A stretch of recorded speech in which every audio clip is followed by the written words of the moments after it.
Hey guys, Flynn Holbrook here with TruckSpy. Want to welcome you to our second to last webinar in our summer series. We've covered a whole lot of ground so far this summer, and today we're going to talk about insurance. And as you guys already know, this is a pretty big, hairy topic, and thankfully we've got some experts with us today that are going to help us break it down. So as I'm sure you've been on these before, I'm going to tell you again about the chat in the right-hand side of your screen. There's a chat box. Feel free to say hello and ask any questions that you have throughout the session in that chat box. We'll be answering those live.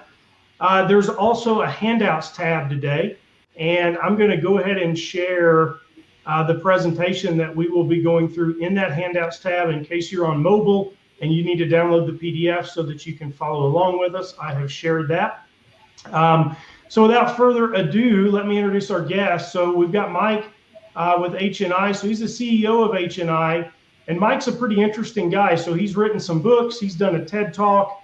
Mike, I've gotten to know Mike just a little bit through Patrick McKay at REL, the leasing company.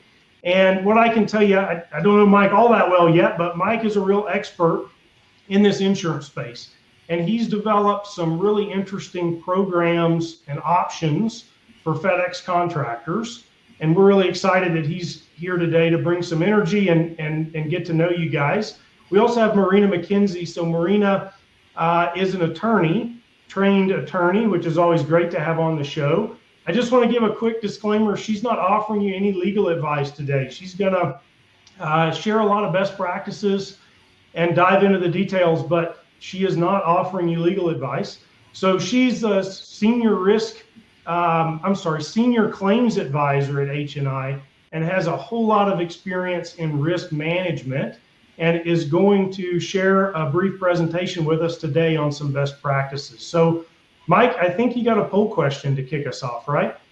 Absolutely, Flint, and thank you. Appreciate the opportunity to get in front of all your members here today.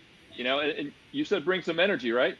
That's right. Okay, we're going to bring some energy. Let's start out with a poll question. And I think, you know, one of the things that I would tell you, and I've been doing this insurance thing for a long time, and I think you mentioned earlier that you didn't have quite as high of a response to an insurance topic. That blows my mind, right? Because insurance is such an exciting topic. And Mike, I'll interrupt. So regularly for these webinars, we see 100 people register. And for some reason, when we throw out insurance, we only get 50-something registrants. And I don't understand. You would think insurance would be the most interesting topic in the world as a trucking company. Well, my feelings aren't hurt, Flint. Good. But the people that have signed up, those 50, all right, those 50, I'm just going to lay down a bet right now with you that those 50 are going to probably be some of the higher performers. Okay. You're probably right. So when we talk about insurance, you know, a lot of people think of that as an expense, a necessary evil, something that they hate. And all those are true, right? All those are true. But what we have found, and we've worked in this insurance business and transportation almost exclusively, that we've studied the high performers from the companies that are not high performers, right? And there's this, we'll get this right, we'll put this right up in the front end of value creation in Flint's webinar here. The value is this. We have identified and discovered what the secret sauce to high performance in transportation is. There's a secret sauce to those companies that actually perform at a higher level than the others. And it comes down to one simple thing. Are you guys ready for this? Flint, you ready? Yes, I'm ready. Pour it on me, Mike.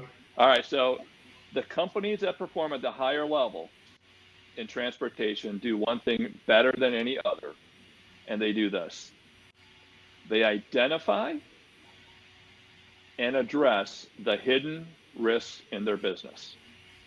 Let me say that one more time. Identify and address the hidden risks in their business. Now you might be thinking, that's not such a big deal. Why is that such a secret, you know, the secret sauce? And the answer is those risks are oftentimes hidden. And they're hard to always address or identify those hidden risks.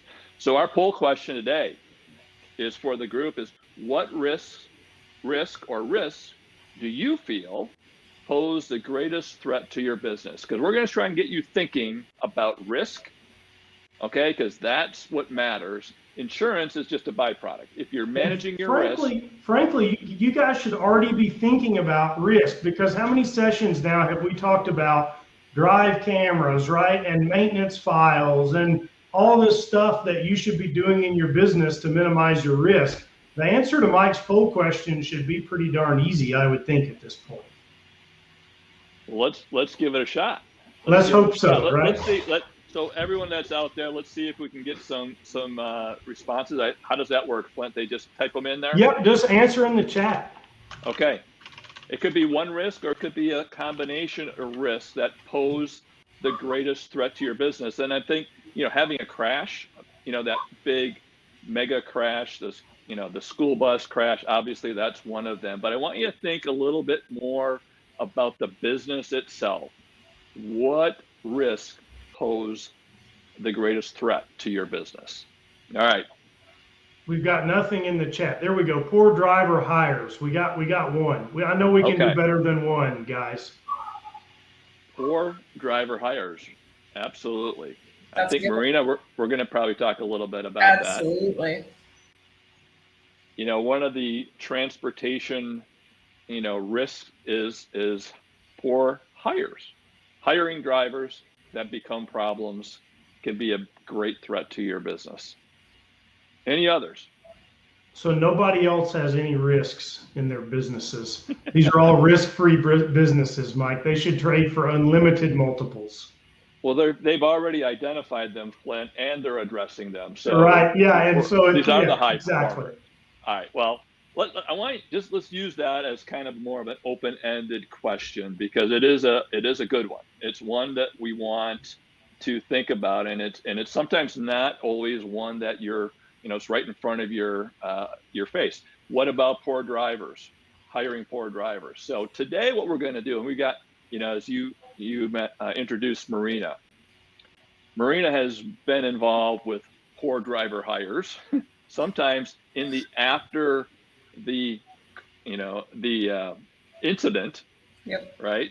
So she finds out poor hires when they become a problem for the company. They become a problem for you. They get injured, or we think they got injured, and they become a work comp claim. So we're going to start digging in a little bit and zero in on workers' compensation, because your contractors are really, that's one of the bigger risks, is having a workers' comp claim, and then how do you manage those? So Marina, if you want to go ahead and let's start digging into some of the hidden risks of workers' compensation. Yep, and Mike, you hit the nail on the head. I mean, our employees drive our claims, which are one of the biggest threats to the business. Tyler mentioned poor driver hires.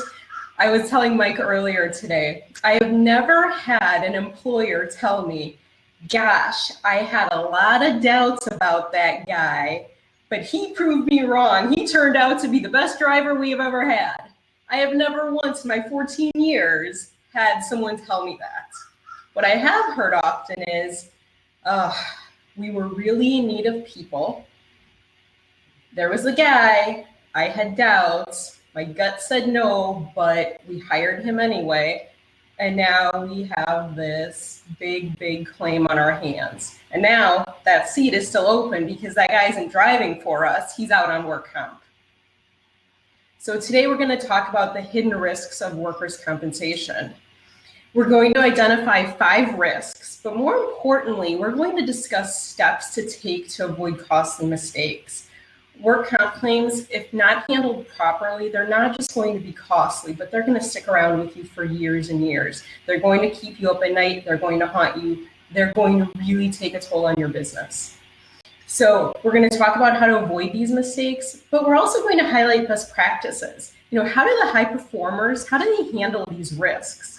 You'll see we're going to have Q&A, but Flint mentioned I'm an attorney. And as your typical attorney, gosh, I love to hear myself talk. All attorneys love to hear themselves talk. But I really want to make sure that we're bringing value to you guys for our time together here.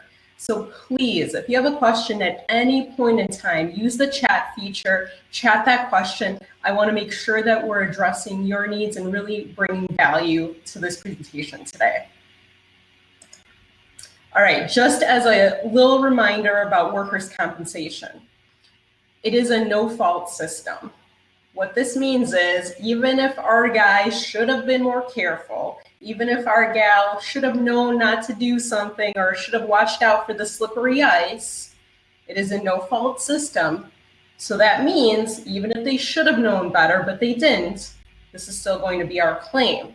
And once it's our claim, work comp is going to provide wage replacement, and it's going to provide medical benefits to those employees in any work-related injury.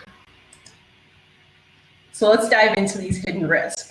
Hidden risk number 1, lack of documentation and waiting to report claims. So documentation. You'll often hear people say, if it's not documented, it didn't happen. You got to get it all in writing. After someone tells you verbally that they were either injured or involved in an incident, after you make sure that they're okay, that they got proper care if they're bleeding or if there's a bone sticking out, right? The next step should be, let's get this in writing. We need to document how this happened, what body part is hurt, were there any witnesses, think who, what, where, when, why. And here's why it's important to document everything. What we've seen is things that aren't documented, stories have a tendency to grow. People's memories seem to fade. An incident that was smaller all of a sudden grows over time into something bigger. People's memories are most fresh when the incident happens. So let's get it all in writing. Let's get down the nitty-gritty details, because then we have the person's story locked in, right? So if this does turn into an ugly claim later on, we have at the forefront, what the person initially said happened. I see a question from John saying, how serious does the injury need to be to do this? All right, so if the person wants to get medical treatment, you got to document it.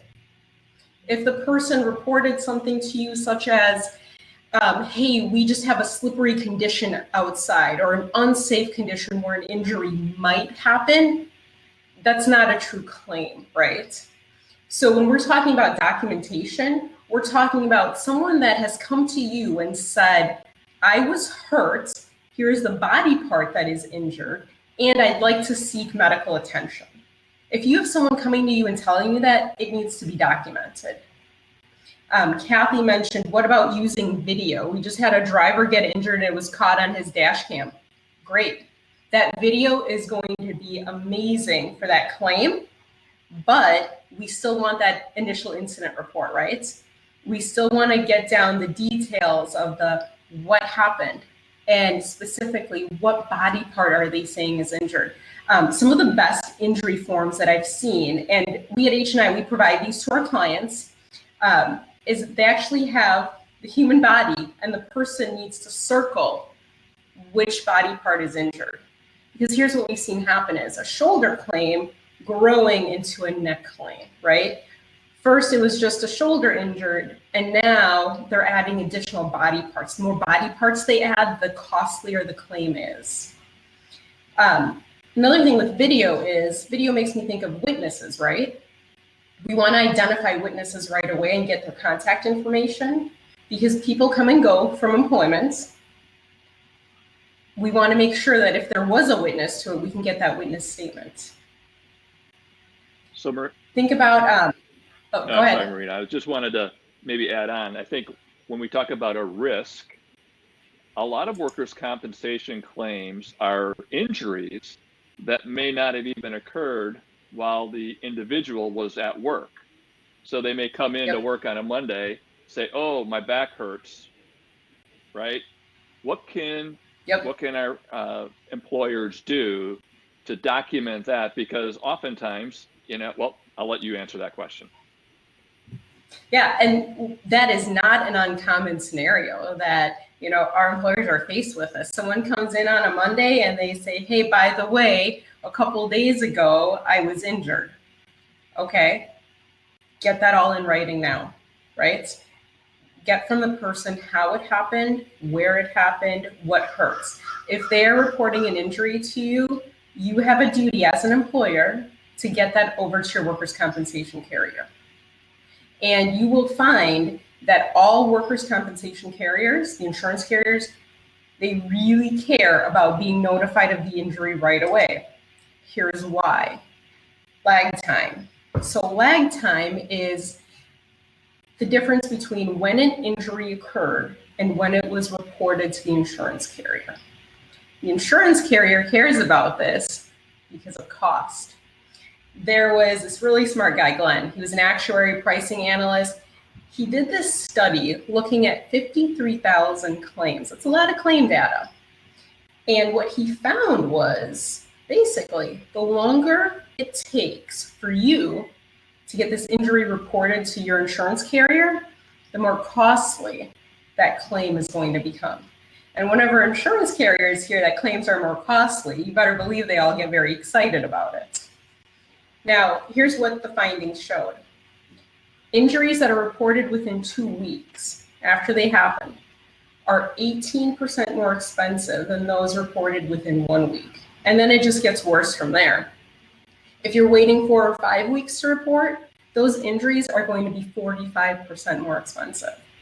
Their biggest finding was back injuries. 35% more expensive if not reported within the first week. Now, back claims are already incredibly expensive. So to think that if they're not reported right away, the costs are going to be jumping up by 35%, that should be enough to make anyone want to get this over to the carrier right away. Soft tissue strains and sprains, 13% more expensive. And then here's something else that's interesting, litigation. So what they found was 22% of injuries reported within 10 days are litigated. That means, the person injured will get an attorney involved. But 47% are litigated when the reports arrive more than basically a month after the injury. So if you're waiting a month to report that injury to your carrier, the person that's injured is probably getting an attorney. When they get an attorney, you better believe that attorney is going to bring up additional claims because they want a bigger payout at the end, right? And they're going to think of claims that the injured employee alone wouldn't have thought to bring up. Okay, we talked about the costs associated with it, but what are the other benefits of getting this over to the carrier? Well, one, you want to make sure that your person is getting proper treatment, right? In states where we can direct care, now we can direct that injured employee to a facility where they're either getting better care, right? Or better care and it's less costly for us. In states where we can't direct care, a lot of times what you'll see is a soft direct. So where the carrier will provide recommendations of maybe a good occupational health clinic that the person can go to if they want. The carrier can also put a nurse case manager on the file to facilitate care. We can get their return to work notes and medical notes faster, right? It allows people to get in touch with each other and to open up those lines of communication. And then that employee is now not waiting at home with medical bills coming in, but they're in touch with the adjuster and there isn't confusion regarding what is and isn't covered. All right, some poll questions. Do you guys see any disadvantage in documenting or reporting an injury? So Marina, I'm going to just be the devil's advocate here. Yep. I'm sure most of the people on the call, Clint, our work comp claims drive our costs. Insurance isn't covering you, it's just financing your claims. So the more claims you have, the more they're going to charge you. We all know that. So sometimes we hear this, well, if I report a claim, it's going to cost me money. It's going to work against me. That person said, oh, they got hurt, but maybe it'll just go away miraculously, right? So that's a disadvantage, right, for reporting a claim, because now my insurance is going to go up. Your insurance is just going to go up higher if you wait, because that claim is not going to magically go away. I wish it would. That would solve a lot of problems for a lot of our clients. But if someone is actually injured And now if it's really injured on the job, or if someone is looking for an opportunity to get some of their personal injuries covered by work comp, right? If they're looking for medical treatment, this claim isn't going away. But what is going to happen is it's going to get more expensive the longer you wait. So moral of the story, get it reported, get on top of it, manage it, mitigate that cost, because in the long run, that's what's going to save you money. If it comes back to bite you, it turns out to be more expensive, kind of like a fine wine. The longer you wait, the more expensive it gets. Right? Absolutely. Marie? And don't forget, in your insurance contract, you have a requirement to provide notice to the carrier, right? So it is your responsibility that once you receive notice of a claim, that you then notify the work comp carrier. Marina, let's move through these. Yeah, go ahead, Clint. Marina, I'm curious on that second question. Why would an injured employee not want to create an injury report? I mean, I've had work comp policies. I get reporting them. I'm just trying to think. I mean, the employee really has nothing but joy coming right with a few weeks off of work, and they're going to get their health care paid for. You know, maybe I sound like the boss here or the owner, but why in the world would an employee not want to do this? So my answer to that is they have zero reason not to complete the report unless they don't want to sign their name to report that may be fraudulent. Yeah, that makes sense. Right. Maybe they're coming to you because they want a little time off of work and they think that, hey, you know what, if I tell Flint that my back hurts because I lifted something, or when I was getting in the truck, you know, I twisted wrong and gosh, my back just really bothers me. Maybe he'll give me a couple of days off, right? Paid. Yep. Okay. But now when faced with having to actually sign a report saying, here's exactly what happened, right? Now you get a little hesitation. Yep. That makes sense. Yeah. So they've got a lot to gain unless it's fraudulent is the takeaway there. Got it. Cool. And that actually leads us right into hidden risk number 2, which is fraudulent claims. So we have seen a huge uptick in fraudulent claims over the years. So what is a true fraudulent claim? This is when someone knowingly makes a false representation of a material fact to obtain workers' compensation benefits. So what are some of the key words there, right? Knowingly. So they have to have intent. They have to have intent, and they have to basically lie about something that's significant in order to collect benefits. Those benefits can be medical expenses or paid time off of work. 1 of every 4 insurance fraud claims in the US is related to work comp, 25%. That's pretty high. Here's another high statistic. Every year, US employees report personal injuries that happen outside of work, and they report them as work-related ones. And this is costing us $7.2 billion. So I want to open this up to the chat. Guys, why do you think that this is such a high percentage? Why do you think that there are so many people who are reporting personal injuries as work-related ones? So Marina, I'm also curious on this fraud point. So in my experience, and I've had several of these situations prior to my career in software, when drivers, you know, maybe the initial claim wasn't fraudulent, but things started to feel a lot more fraudulent a few weeks into treatment, and this minor injury has turned into something that requires a full pain med regimen, and now we're 6 and 8 weeks off the job because I stubbed my toe, right? So like where is that line, and do these statistics kind of account for that? And as a carrier, what can you do in that situation? Because I felt pretty powerless, and it's like, damn, these doctors, like, are these guys crazy? So the answer is yes. Some of them, yes, they are. Some of them have bad intentions. So think about, you mentioned these doctors, right? It's a lot easier for them to get their bills covered under workers' compensation. They don't have to worry about, can someone pay their deductible, right? They don't have to worry about if the person has health insurance, work comp will pay it. So there's incentive on both sides. And I'm not saying all doctors are bad. I'm not saying all doctors are doing this. But this is an explanation for one of the reasons that we're seeing this, right? Is because if the doctor wants treatment for their patient, work comp is an easier path. So to that if I'm treatment. sitting here as the owner of a trucking company, what can I do to prevent not only claim fraud, but fraud that happens after the claim? Yeah, so we are going to actually dive right into that. But you're right. We have seen, it's funny you mentioned someone stubbed their toe, because we had a claim like that where someone stubbed their toe and it turned into a huge claim from just someone stubbing their toe. So a lot of times what you see is the initial incident is legitimate. The incident as described happened. But then once the person gets in and starts treating, the claim seems to grow. And it's whether the person wants to have other issues taken care of, or they're enjoying that time off of work because the employer isn't making them return to work in a light duty capacity. It's claims can sometimes grow because of the medical provider that they're seeing, or claims can grow because the person has,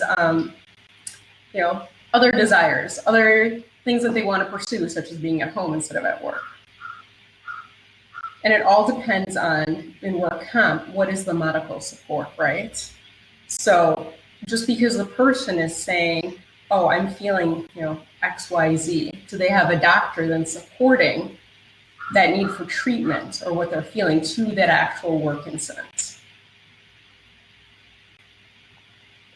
So to further, these, if I could add on to that, I think the biggest risk, Flint, that when a carrier has a work comp claim, they tend to turn it over to the insurance company and forget about it. And while all of those things that Marina was just talking about are occurring, the employer or the motor carrier is oblivious to what's going on.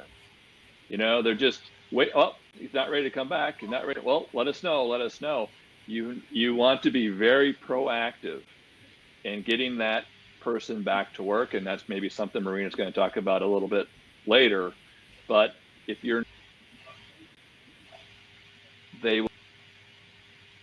Oh, I think Mike dropped off there. Oh, there he is. Yeah. Right at the punchline. If you don't stay at home, those claims will bite you. So Yep. Absolutely. Yeah.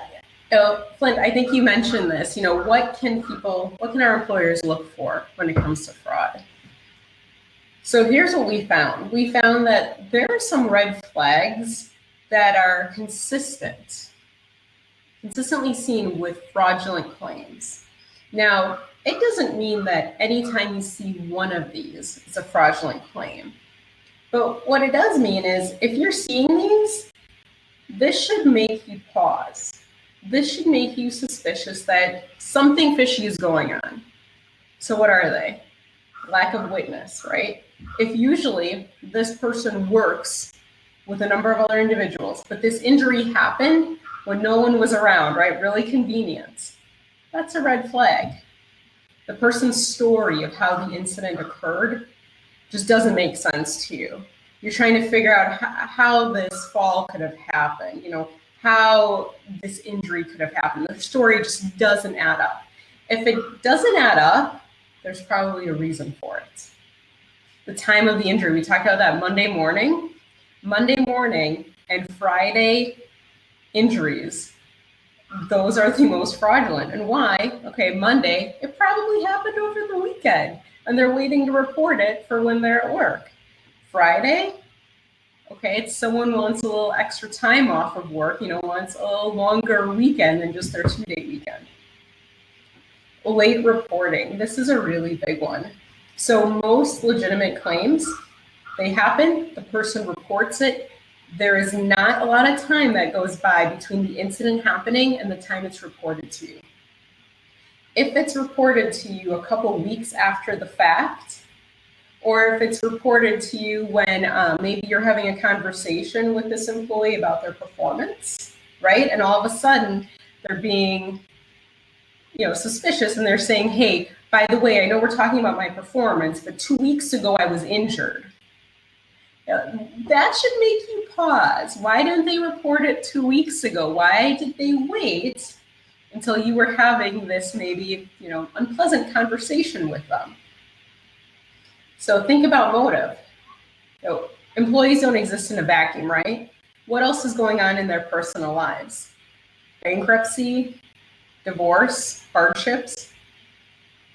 What other motive could there be for a fraudulent claim? A repeat offender. So this is someone who knows the work comp system better than you and I combined, right? They've had more claims than letters in the alphabet. They have gone through this multiple times. They know the ins and outs.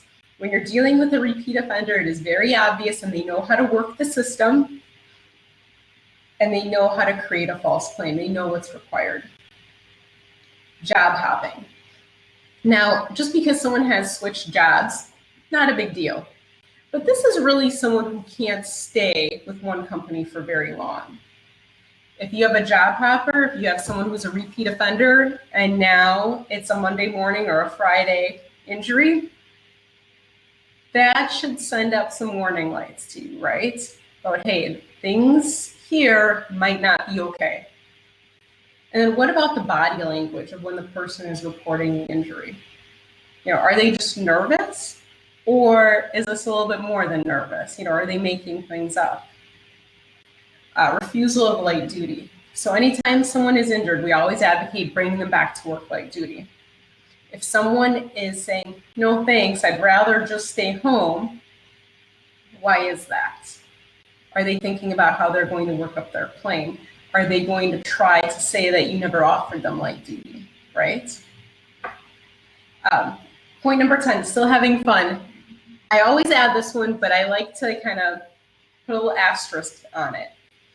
I had a client who once said, Marina, I can't believe it. I saw this guy at a bar. He's injured. He's on restrictions, but he was at the bar. I'm like, okay, he was at the bar. What was he doing? I'm thinking he has restrictions of no squatting, kneeling. What's he doing at the bar? This has got to be something good. Maybe he's dancing on a table. No, he's just sitting at the bar having a drink. Okay, they're still having fun, but it's not outside of their restrictions. They're allowed to go to the bar. Now, someone who can't squat, kneel, bend, if they're out playing volleyball or out playing baseball on a league, that's a different story, right? So what are they doing in their personal life? Because their restrictions from the work comp injury don't just apply to work. They carry over to their personal life too. They should be following those restrictions. If they're not, if they're doing things at home that they can do, but their restrictions say they can't, why aren't they working, right? So what can you do to help prevent work comp fraud? Carefully screen your job applicants, right? If your gut's telling you that this person's going to be a problem, guess what? They are going to be a problem. Listen to your employees. Studies show that a disgruntled workforce, that is one of the biggest indicators that you are going to have fraudulent claims. Why? Because think about it. If the employees are disgruntled and they care about the company, they don't care about bringing a fraudulent claim. They're not thinking about what is this going to do to the business? How is this going to affect the other employees, right?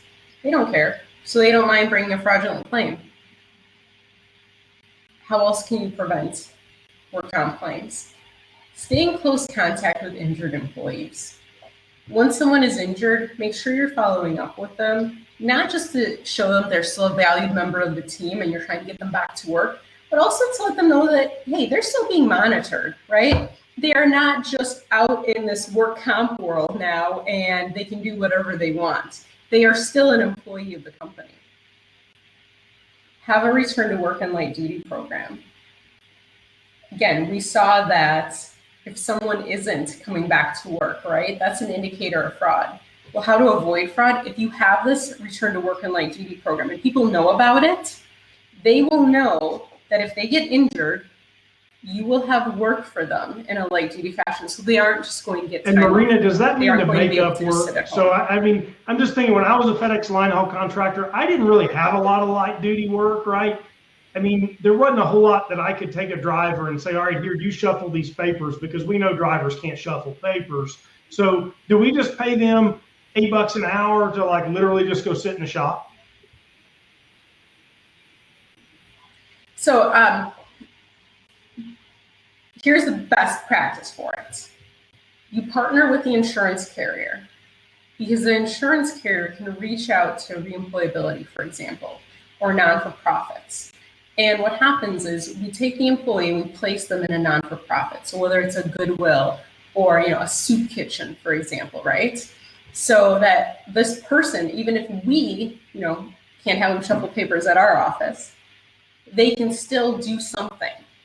They're not sitting at home, right, and just collecting that temporary total disability check.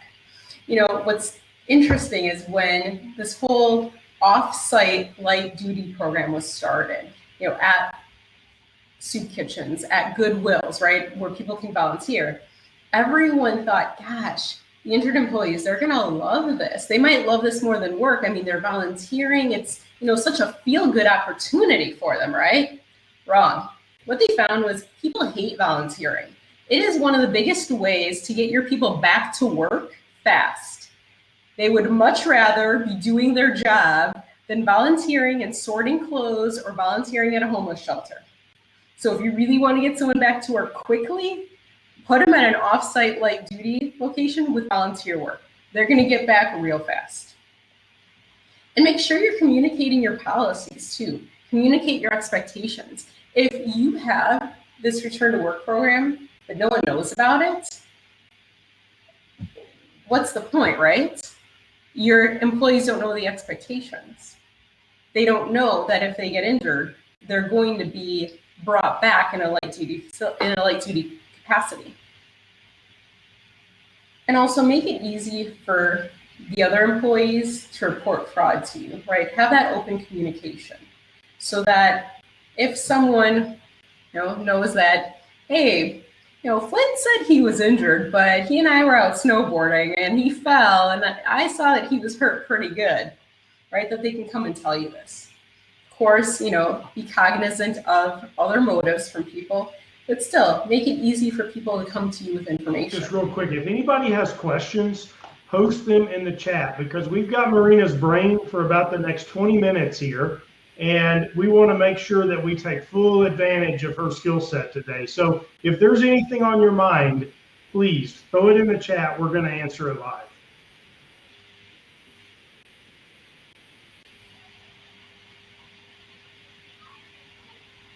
And if anyone has any instances of fraud that you've experienced or steps that you've taken to prevent fraud, we would love to hear about them.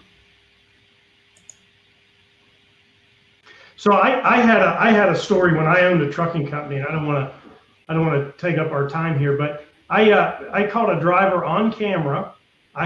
We had some flatbeds, and this gentleman, it was raining, and this gentleman fake rolled off the front of a flatbed trailer. It's 4 feet or so in the air, and ended up with a shoulder injury that turned into a back injury that turned into a hip injury. It's like somehow this injury is moving its way down his body.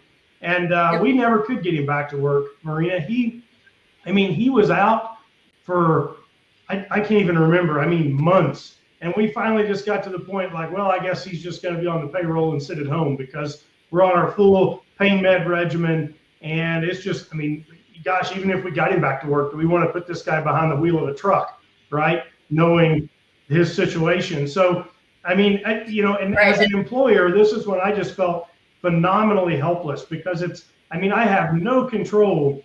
The doctor won't talk to me, right, because of HIPAA, and the employee is pissed off with me because he feels like I'm getting frustrated that he's taking full advantage of his situation, and this whole experience really spiraled downhill. And so, in hindsight, I think what you said about, I've got a little bit of a gut feeling that this guy might not be the best fit, right? I probably should have acted on that as an employer, but what you also said was very true in my situation. I really needed drivers, right? And I think a lot of people on this call are in that same situation where and guys, that's a balancing act right now. I mean, drivers are really tough. So, what I think you can do here to help prevent fraud are all the things that kind of you've talked about here, Marina. I mean, hire the right people, obviously, but that's not always possible. And when you get that injury, report it very quickly and try to stay proactive on it.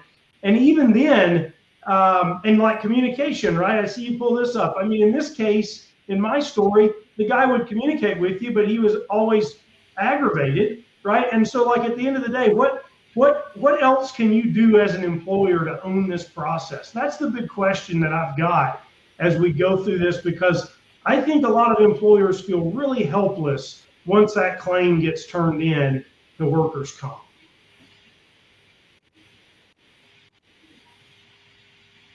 Yeah, and David commented in the chat that, hey, not every carrier will do this. Having a good agent helps with a lot of these headaches. Absolutely. And keeping people on light duty will save thousands in premiums. Yes. I mean, whenever I talk to our clients, and Mike knows this, I mean, return to work is my number one thing. We got to get these people back to work, because if we can get them back to work, that is going to minimize the claim exposure. Now, that's always easier said than done, right? So communication, when we're talking about getting people back to work, someone's injured, how do we control this claim? Communication, this tip right here, this is my number one tip. This is what you can do that will cost you $0 and 0 cents, but you will see the biggest return. If someone is injured, you got to maintain contact with that injured worker. And this isn't just a, hey, when are you coming back to work? This is that genuine, how are you feeling? How are you doing? You're treating them like a human being, letting them know that they're missed. This is genuine contact, because this communication is really key to getting them back to work. Workers who know that they are thought about and missed and still are a part of the team are more eager to return to work and actually do return to work faster than their counterparts. I kind of like to bring it back to the people here. Think about if this was you, right? But what if this was you? You are clearly, right, a valued member of your team. You're important, right? People need you to get the work done. And then you're injured.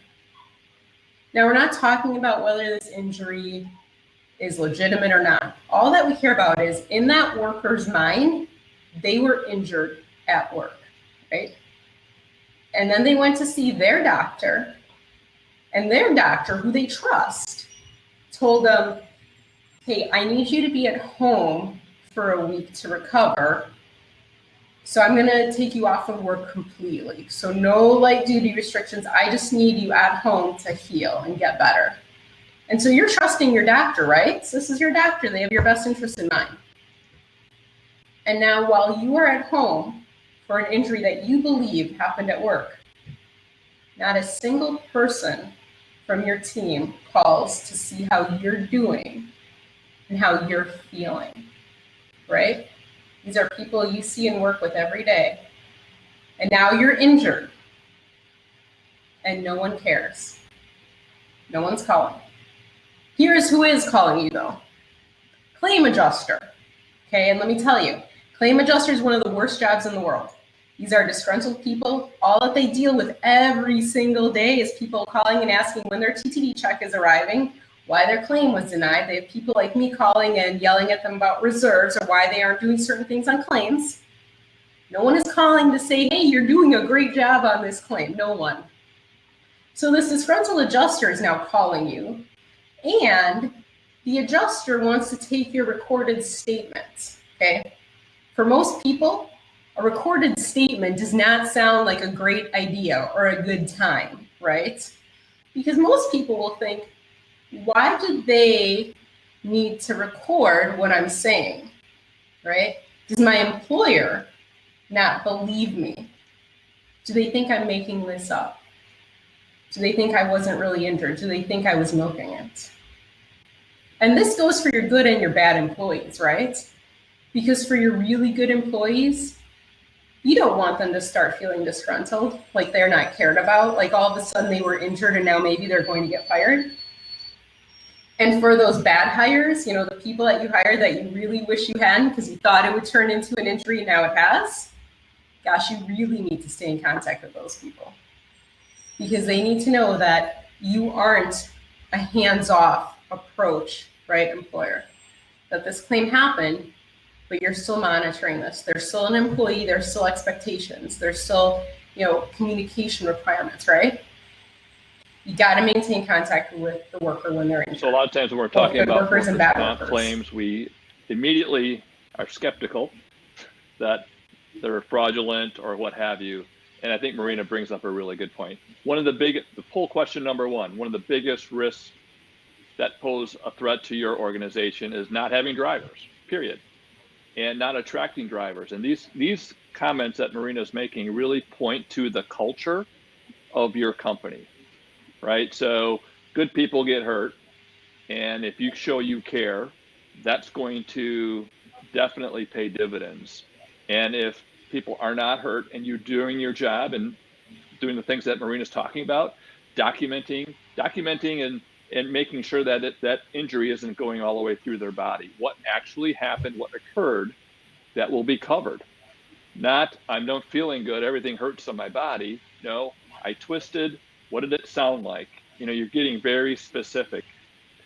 It is a very hopeless and helpless scenario if you're not doing all of these things that Marina's talking about, many of those. That's how you gain more control of the situation and gain more control over your future costs. We might need to pick up the pace a little bit, Marina. I know we got more to go and we're running a little short on time. Yep. So you're communicating with the injured worker. You got to communicate with that disgruntled adjuster, okay? You can't take a hands-off approach. You are going to have a lot of information that they don't have access to. If they are asking you for information, you have to respond timely. But also think about, you know, what other resources can be utilized? Can they put a nurse case manager on this? Do we need surveillance? Have they done a background check? What about a medical canvas to see where this person has treated, right?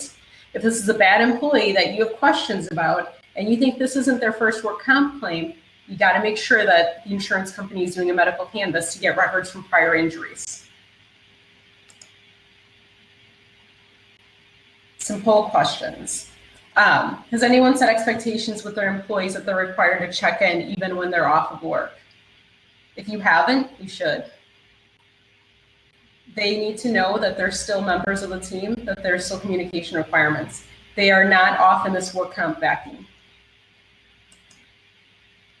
And this is kind of what we talked about, right, Marina? I mean, to get these folks back to work, you can go put them in the soup kitchen, right? David says in the chat, we can cleaning, right? Volunteering, like we can do all kinds of things. And I never really thought about the soup kitchen idea, but I would maybe even find something more miserable than the soup kitchen that they could do. And I would have to think about what that might be. But I think that the takeaway here is we've got to get them back to doing something that is more miserable than coming back to work in our company. And then they're going to come back, right? Because my options aren't sit at home anymore. Yep. Remember, light duty does not have to be fun. It does not have to be entertaining. It just has to be within their restrictions. That's it. If it is within their restrictions, they can do it. And David, yep, reemployability, exactly. There are companies that specialize in this. I hear you, David. I know, I'm a little pessimistic. I'm sorry. Absolutely. But, you know, if you're having them volunteer somewhere, that is not retaliatory. They are providing a service to the community too, right? And they're out doing something that they can do within their restrictions. So I do not see volunteer work as retaliatory, but of course you have to be careful. You can't make them sit and literally watch paint dry. You know, they have to actually do something. But if it's within polishing lug nuts, we've had clients who have had employees sort sort items. And that is absolutely fine if it is within their restrictions. And after a day of very boring work, they were very excited to get back to their normally scheduled operations. But with return to work, think about this. It keeps the claim costs down. Why? Because the person isn't at home just collecting a temporary total disability check. There have been studies that have been done about the employee's mental states, right? And how just sitting at home in this kind of injured employee mentality does nothing good for the healing process.